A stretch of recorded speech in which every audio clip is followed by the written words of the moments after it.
Dieu nous a donné la Torah en l'an 2448.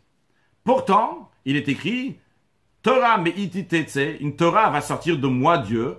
Et le Midrash explique, c'est Torah chadasha me'iti tetse, une nouvelle Torah va sortir de moi. De même, dans l'Yalkut Shimon, il est écrit que Dieu va être assis, entre guillemets, et expliquer, développer les paroles de Torah qu'il a données à travers le Mashiach.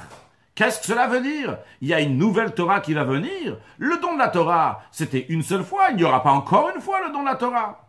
L'explication est la suivante. En effet, tout a été donné au don de la Torah en l'an 2448.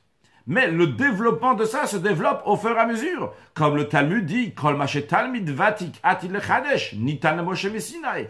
Tout ce qu'un élève dans des générations à venir va développer basé sur ce qui est écrit dans la Torah, eh bien ça a déjà été donné à Moshe Rabbeinu, à Moïse, au mont Sinaï. Dans le même esprit, lorsque Mashiach va venir, à travers lui, Dieu va dévoiler des profondeurs de la Torah. Donc des raisons de la Torah qu'on ne connaît pas aujourd'hui, mais c'est basé et c'est juste développer ce qui existe déjà.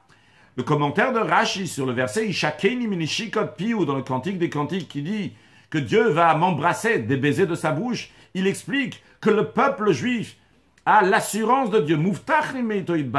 Hachem nous promet qu'il va se dévoiler à nouveau envers nous, pour nous dévoiler Sota Mea Mistat Tsunotea, pour nous dévoiler des profondeurs de la Torah. En effet, de la même manière, lorsque quelqu'un embrasse un autre, il lui donne le souffle qui est dans son intérieur, il le dévoile à l'autre, bien que jusqu'à présent c'était caché, c'était fermé à l'intérieur de lui. De la même manière, cette idée-là que Dieu va nous embrasser, c'est-à-dire que Dieu va nous dévoiler de la profondeur de la Torah qui existe déjà aujourd'hui, mais qu'on ne voit pas dans la Torah, qui sera dévoilée très prochainement lors de la venue de Mashiach Now.